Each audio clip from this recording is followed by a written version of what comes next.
Hi, I'm Aria. I live in a red state. I got sterilized. Do you want to know how I did that? I'm going to tell you how I did that. I've been seeing a lot of women post videos about how they go to doctors specifically for sterilization or for tubal litigations, and they keep getting denied. And that is what happened with me for years. And I really want to make this video so women know that this is an option for them. This is something that they are able to do. This is your video if this is something that you're interested in. I'm going to be going over a couple of different things. In this video, I'm going to be going over how to find a doctor who will perform a tubal litigation on you in the United States.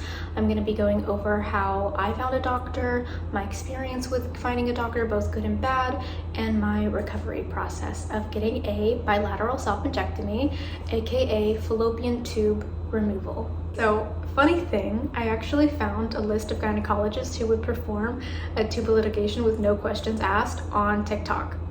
I know that everyone says TikTok is brain rot, and to a certain extent they might be right, but I do feel like I've learned a lot of valuable information on TikTok, more than I've learned brain rot. And if it ever does go away one day, which it almost goes away every few months anyways, but if it ever does, I'll be very sad, because I would have never found out how to get a doctor who will do a sterilization surgery on me if I didn't have TikTok. So I was randomly scrolling on TikTok one day and I came across this creator's page named PagingDrFran. Here's how to get your tubes tied if you have the ability to get pregnant but no longer want to. She started out the video by saying, how to get sterilized. Here's how to find a doctor who will perform a tubal litigation with no questions asked. Amazing, perfect. What I needed, what I've been searching for years, just came to me on TikTok.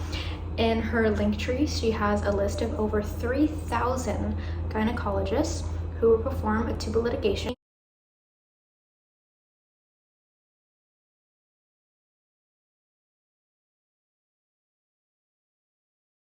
They're listed by each state.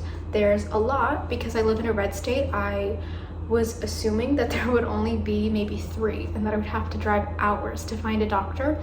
But to my surprise, there were so many. And I was looking through all of these other states as well, and there's so many. So I strongly suggest that you go look through the list of doctors. I have it linked down below in the description of this video. It's the very first link, and then the links below that, I do have PagingDrFran's socials linked there, just in case you want to check out her content. She does post a lot of other content. She is a doctor. She's an OBGYN. She posts content about informational videos about birth control and IUDs and a lot of things that I feel like I would have never learned as much information as I did if I wasn't following her. She also posts a lot of videos about pap smears and cervical cancer and stuff like that, and I feel like it's just valuable information that you should know if you're a woman. And it's not your fault if you don't know, because obviously school should be teaching you and doctors should be telling you, but as we know, that's not always the case. So if you do want to learn more about yourself and your body, I do suggest following her account for that as well. I'll also have links in the description to prescription and non-prescription forms of birth control if you do want not to get sterilized and you want something else. So I have a little bit of everything linked down below for everybody. I have a lot of links, so definitely check those out. Well, I wanted to talk about this just because I don't think a lot of women who want this procedure done are aware of it. I haven't heard a lot of people talk about it. I know that I wasn't aware of it for that long. That under the Affordable Care Act, most insurance plans should cover all or most of the cost for a female sterilization. That's how mine was able to be free. I'm very thankful that mine was able to be free, because I was really worried that it wasn't and I was gonna have to pay the full cost.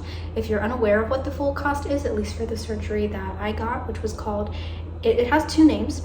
It's called a bilateral salpingectomy or laparoscopic salpingectomy. It's just the removal of both your fallopian tubes. It would have been about $30,000 where I live if I didn't have insurance, or if my insurance wouldn't cover it.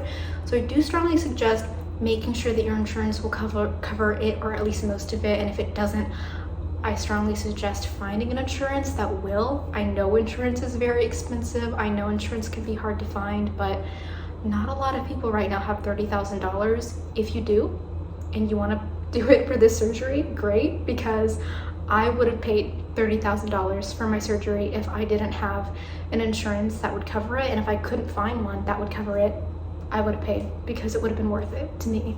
I'm hesitant to mention this next part, but I do think it's important just to share my own experience. but I don't want to say this in a way to discourage anyone. Again, this is just me sharing my own experience. I do think it's important to mention this part, but out of the doctors on this list, I had a good experience and a bad experience.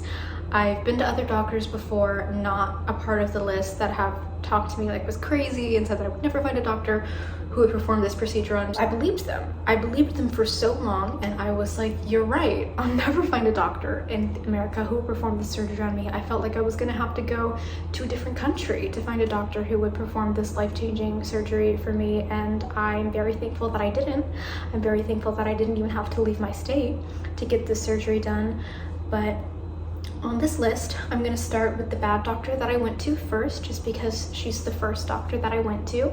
The first doctor that I went to off of this list is a patient-submitted doctor. I went to the patient-submitted doctor specifically just because she was the closest to me. She was the closest to me, and she was the cheapest. And I didn't see any bad reviews for her. After I've been to her, I'm very surprised that I didn't see any bad reviews for her.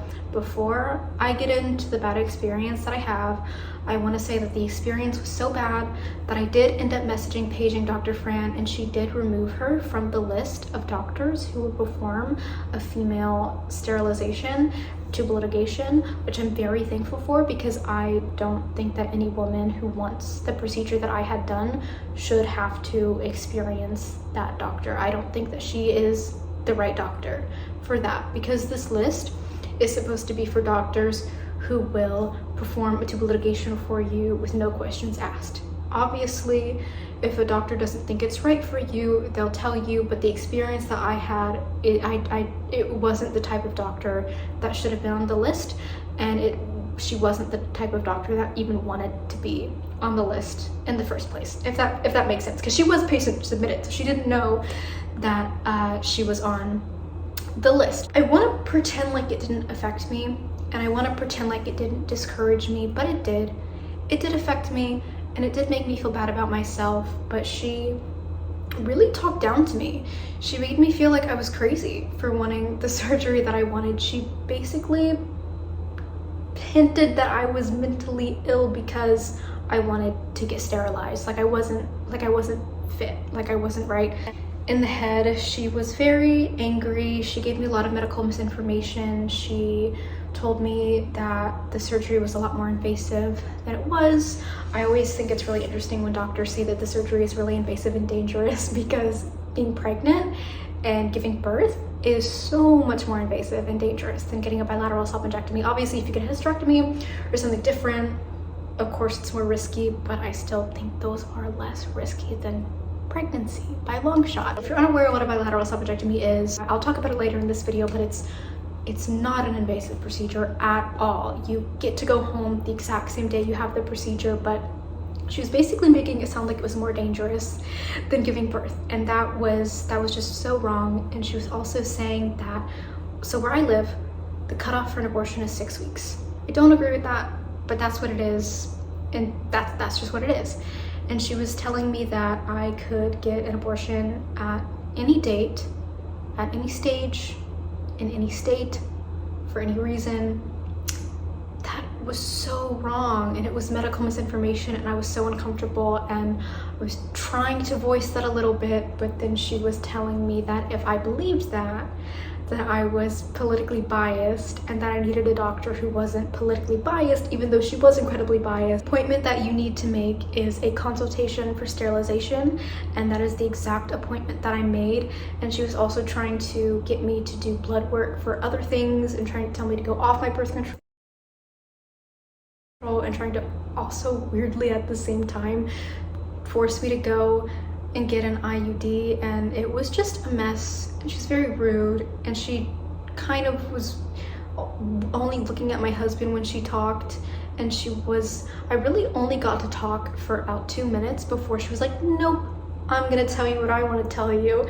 And then she was just spewing misinformation for the next 15 minutes. Before I got out of there, she could tell that I was firm on my decision, and that I wasn't going to change my mind, and that this is what I wanted, and that I didn't want anything else, and that I wasn't going to do whatever else she wanted me to do, and that I would find a doctor who would do it for me elsewhere, even if it wasn't her. She was very visibly angry, and she said, no, you'll never find a doctor who will perform this procedure for you. And I was like, oh, okay. Yes, I will. And she's like, no, you won't. No, you won't. You're gonna have to go states away if you want this. I'm like, no, I won't. Goodbye. And I left. And that wasn't the only extent of it. I'll get to that in a second, but I want to say, oh, I wasn't discouraged, but I was. After that appointment, I felt very bad about myself, and I was like, oh no, is every doctor on this list gonna be bad? I'm sure there are doctors on this list who are good, but is every doctor in my state gonna be like this doctor? I'm so scared. And I was really hesitant to go back to that list, and I did feel really discouraged and down. My husband was like, no, bring back this list. You've been wanting this for years. You've been wanting this since I've met you. You've been wanting this since before I met you. Let's just pull back up the list and find a self-submitted doctor instead. And I was like, wait, you're actually really smart, husband. Self-submitted doctor, because if we're looking for a self-submitted doctor, that doctor specifically seeked that list out and specifically emailed DrFran herself to be put on that list. So if a doctor did all of that, clearly they want to be on there, and at least I have a better chance of knowing that that doctor is going to be good. He like pulled up a bunch of self-submitted doctors. He's like, which one do you want? And I was like, that one. I want that one. And then I called an hour after I got back, and I was surprised. I thought they were going to be months out, and I was gonna have to wait so long to get an appointment with another doctor, because for the bad doctor that I went to, she was booked for 3 months, expecting for another doctor to be booked out for months, and it was just gonna be a long process. But no, when I called, they were like, oh yeah, we have an opening at 9 in the morning, 9 a.m. Do you wanna come in at 9? Yes, I wanna come in at 9. So I came in at 9, and I want to say that is the doctor that performed my sterilization. It is. She was great. She was great. Talk more about that in a second, but I have more to say about the bad doctor because she didn't stop. 5 months after I had that appointment with her, she sent me a bill for, which would have been $700, but it was $400 because insurance would cover the rest. And I was like, huh? When you go to a doctor's appointment, you pay what you're supposed to pay, and the insurance covers what it's going to cover. If it covers all of it, covers some, whatever. I paid what I was supposed to pay. There's no reason she should have been charging me extra 5 months later unless she was petty. If I needed to pay this, if this was something that was required, I would have been charged the day of, the day after, or a week after, pushing it even 2 weeks after, but not 5 months. There's just nothing online that even says that this is a charge for a consultation for sterilization. So I think she was just really mad. I think she was just really, really mad that I just didn't go back to her and was like, no, actually I do. Actually I do want an IUD. I was wrong. And I just didn't go back at all. I was like, nope, I'm gonna do what I wanna do. So I just think she was angry and being petty, and it really scares me. And I couldn't get out of this charge on my insurance without giving away too much information that's personal about my insurance. Is that I tried to get out of it, I did what I could, and I couldn't get out of it, and I had to pay it. I got a letter in the mail, and she's charging me the $400 under code 99205. It's a medical code used for a new patient office or other outpatient visit that requires a comprehensive history and examination and a high medical decision making. The visit typically lasts between 60 to 74 minutes. This code is used for the highest level of new patient evaluation and management services. She didn't do a vaginal exam. She didn't do an exam. I wasn't comfortable in that appointment, so I didn't want her to do anything. I didn't want her to get my blood pressure, blood work, nothing. I was very uncomfortable, and the appointment was 15 minutes. So tried to get out of it, couldn't. I did report her to the medical board. I did end up reporting her after I paid and got that letter. I wanted to originally report her after the first appointment just because of all the medical misinformation she gave me. I thought it was really scary, but I wanted to wait until after I had found a doctor to perform my sterilization. I did the pre-op, post-op, I was recovered. I just wanted to wait until everything was good. It's not a good quality that I have, but I'm very pessimistic, scared that if I did report her that day or that week, that maybe somehow she would find a way to prevent me from getting sterilized, which is crazy, and she wouldn't, but I just feel like maybe she would talk to all of the doctors here and say that I'm unfit and mentally unwell, which is not true. I don't know why. I was just worried about it, and I was like, I don't want to think about reporting her until I'm good. And it's been 5 months since I've seen her. I've had the surgery, so I'm good. There is nothing for me to fear anymore, so I reported her. Again, I do live in a red state, so I doubt that it'll do anything, but if at the most they do talk to her and it does make her mad, she'll know that because I took it seriously enough to report her, maybe she'll be more careful with what she says with patients in the future, which I think is good, because she shouldn't have even been saying the things that she was saying to me in the first place. And again, she's removed from the list of sterilization. I'm very thankful that she is. Nobody else will have to experience that doctor, but I wanted to say this just to say that if you do have a bad experience with a doctor on this list, don't be discouraged. Please, please, please just go back to that list. Go to a self-submitted doctor if you're scared and try again, like I did, because if I didn't try again, I don't know that I would have found a doctor to perform this surgery for me. And I haven't heard anyone online talk about having a bad experience with a doctor from this PagingDrFran's list of doctors. So I feel like I just have a very rare, unique experience. I feel like I always have bad luck with things like that, but I would just suggest go to a self-submitted doctor first if that's something you're worried about, because again, that's a doctor that specifically seeked this list out, so they're less likely to tell you no. But if you don't live in a conservative state or you're not worried, then go to any doctor and try as many as you want to get the answer that you need and the doctor that you need and the one that you feel most comfortable with. But yeah, I thought it was an important experience to share, just to share my experience, and just so other people know that if they have a similar experience, just go to another one. Sometimes life throws stupid things your way, but then sometimes life throws good things your way, because less than 24 hours, found a doctor. So now I'm going to talk about the good doctor that I found less than 24 hours after. I set up a consultation for sterilization with her, 9 a.m. and I went to see her. I had a lot of things in my mind that I wanted to say, because I was so worried that this doctor that I was going to be similar to the last doctor, and I would try to have to convince her that this is what was right for me and try to convince her to do this surgery on me. So I went in with my husband because I needed him there for emotional support. I like to have people with me during appointments like that, just because I know that I have a tendency to not stand up for myself when people are being rude or bad. He was there with me. I was expecting her to talk to him a lot, because I feel like that's what a lot of doctors do.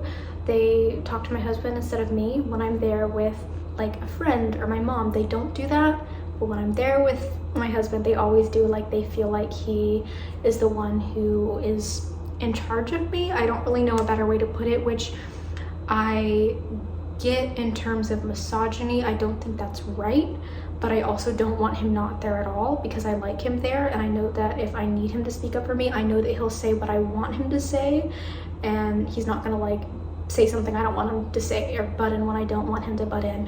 So one of the things that I really liked about the doctor that I went to is that she didn't talk to him. Like, if he talked to her, she would talk to him, but like, other than that, she was really just looking at me and talking to me, which I really appreciated, and I really, really liked that. The first thing I said to her was, I want to get sterilized. Is that something you're open to doing? I was expecting her to argue. She said yes. She said yes. And I was like, yes? Yes. It was that easy. It should always be that easy. And then she said, here's other forms of birth control you can use. IUD,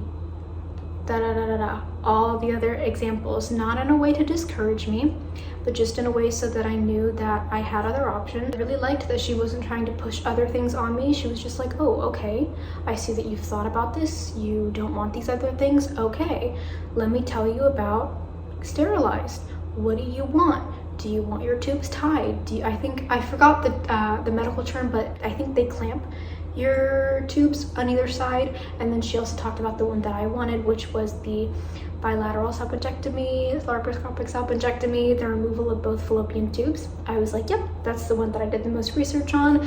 That's the one that I want. She was like, great, here's how the procedure is done. If you don't know how the procedure is done, they have 3 incisions, 2 on your bikini line, less than 1 inch long, 1 on your belly button.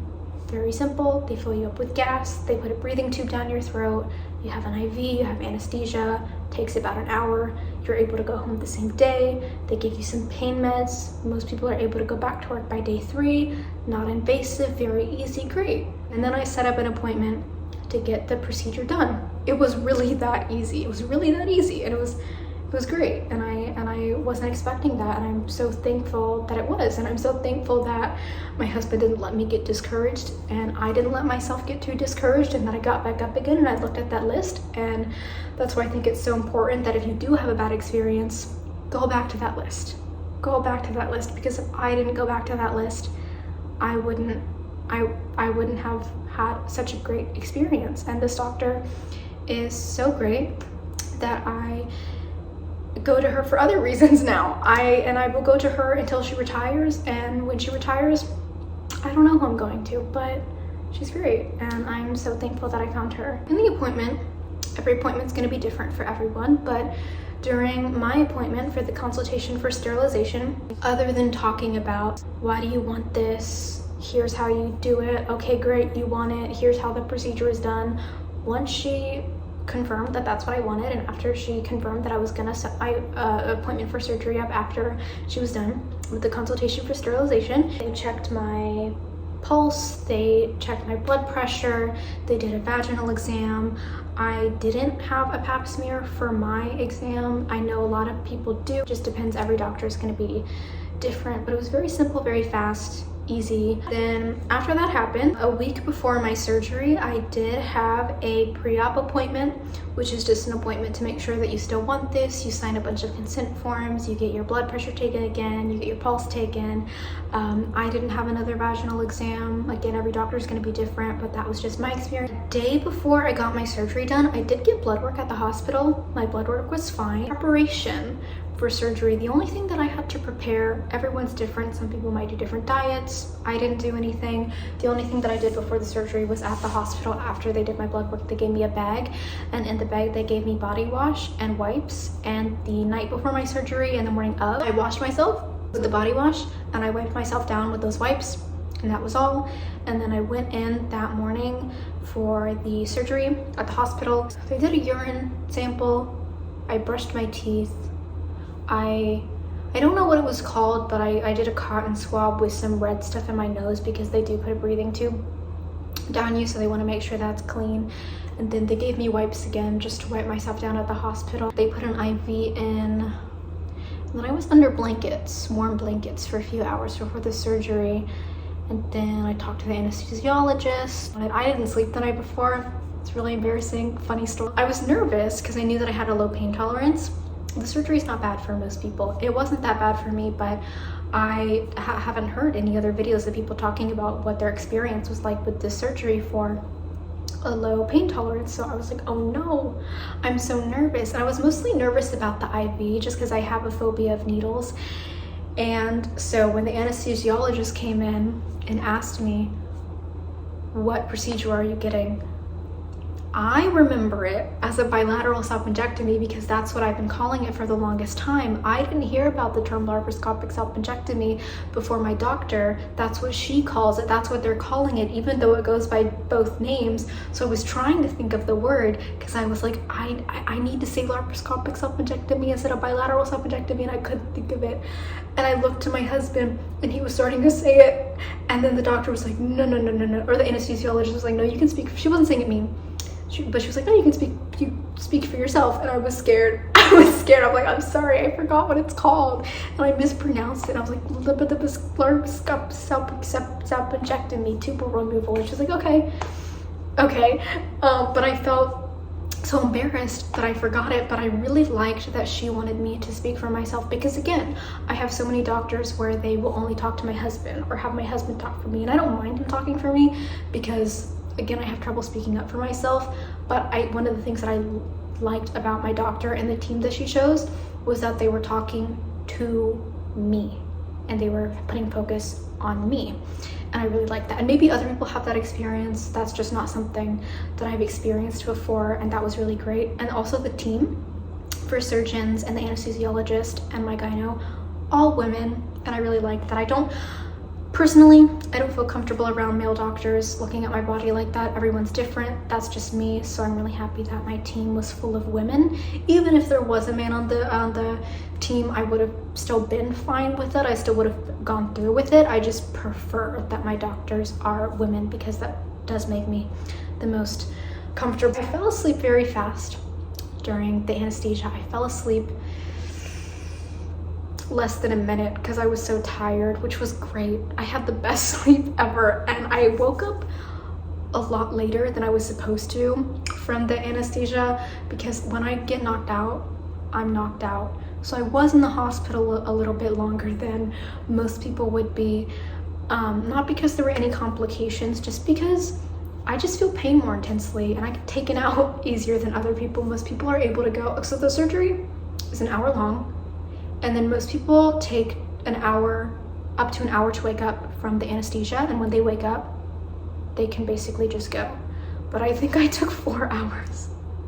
I took 4 hours to wake up, and I felt really lightheaded when I woke up, but I think it's just because I didn't drink any water, and I've been drinking water all throughout this video because I'm always feel dehydrated. But I just felt so dizzy, which is normal. I always feel dizzy, but they were like, "Are you okay?" And I'm like, "No, I'm fine. I'm just dizzy." So then I stayed for another 2 hours. So I was there for so long, but nothing was wrong. I did end up going home.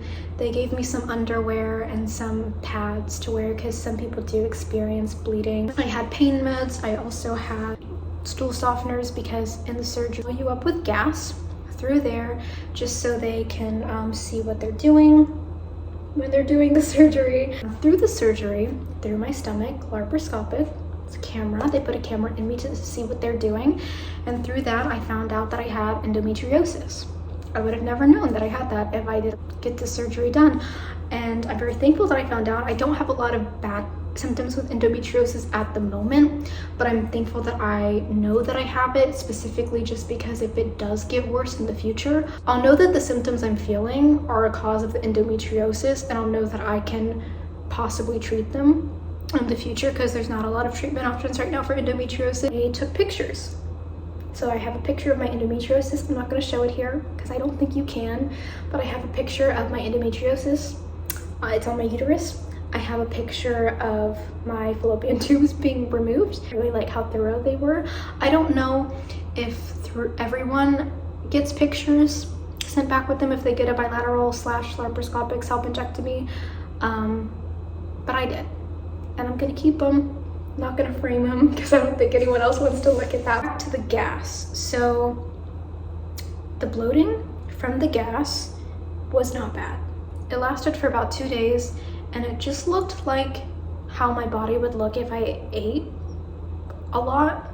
At the end, like at the end of the day, if you eat a lot, that's what my stomach looked like. Because of the gas, you do have to walk every 2 hours for about 20 minutes, or at least that's what they told me. Everybody's different, but you just are supposed to walk a lot to relieve the gas from you. And because of the gas, a lot of people do get a lot of pain in their neck and shoulders because of the gas. And that's usually a lot of the pain that I see most people talking about from getting a bilateral salpingectomy, is that it's not the pain from the surgery itself, but that the pain that they feel the most is just in the neck and shoulders. I struggle with joint pain, so I was expecting to feel really, really bad pain in my neck and shoulders because I feel that every day. Surprisingly, I didn't. I didn't feel neck and shoulder pain for about 4 days. And when I did, it had nothing to do with the gas. It was just my normal neck and shoulder pain coming back. And I think that I wasn't feeling it at first because I was feeling more pain from the surgery. Most people are able to go back to work by day 3 after getting a bilateral salpingectomy. That would not have been me. I was feeling a lot of pain from the surgery, not pain in the sense that something went wrong, because it didn't, but I was feeling pain in the sense that I have a low pain tolerance. So they gave me ibuprofen and hydrocodone. I don't really feel like the ibuprofen did anything, specifically just because I take ibuprofen all the time for my migraines and joint pain, and I feel like ibuprofen just doesn't work on me. I don't know why, but I didn't really feel like that did anything. The hydrocodone did help a little bit, but it didn't last very long. But the pain was bad for me. It was really bad, but at the end of the day, I was like, oh, it's worth it though, because I never have to have kids now. Most people, the pain that they feel from the surgery in their incisions, they describe it as a mild period cramp. I don't really have a lot of bad period cramps, which is why I'm saying I don't have a lot of endometriosis symptoms. But for me, the pain that I felt, it felt like what a bad period cramp would feel like. But because I don't have those, I felt like I was out. Pain only lasted really bad, not the day of the surgery. I was so drugged up with all the pills and the medicine that they gave me. I didn't feel anything. I felt good enough to go to Chili's. I went to Chili's. I didn't feel the pain until the next morning, and then that pain lasted for really bad for 4 days, and then for about 8-9 days after that, I did feel mild pain, but it wasn't bad. I could still get up and walk and move around. The worst part of the surgery for me had nothing to do with the actual incisions or anything. There's two parts. One, I have a phobia of needles. I didn't like the IV. They tried to do it in this arm, didn't work. Even though it didn't work, I had a bruise for 3 weeks. It worked in this arm, and I don't have a bruise anymore because it's been over 3 weeks. It's been over a month since I got the surgery done, but the bruise lasted for 3 weeks on this arm as well. It looked horrible. It was like this big. Because I have a phobia of needles, that unironically was like the worst part for me. The pain from the surgery, I was like, it'll go away, I'm fine. It hurts, but whatever. Pain from the needle, I'm like, I'm dying. I couldn't move my arm when the IV was in it. The nurse kept telling me, oh, you can move your arm, it's okay. It's not okay. I can't move my arm. I didn't want to tell her that I had a phobia of needles and I'm freaking out and I literally can't move my arm until it gets taken out of me. But I just kept being like, it's okay, I don't want to move it. No, I like it this way, but I couldn't move it for hours. The IV was the second worst part, but the actual worst part was that they did put a catheter in me. I was asleep when it was getting put in and taken out. They don't put a catheter in you for every bilateral salpingectomy. I don't know why some people get it and some people don't, but I did. Again, I was asleep for both removal and taking it out or putting it in, but it was bad because this is embarrassing. It was bad because it bruised me. It bruised my urethra. They didn't do anything wrong.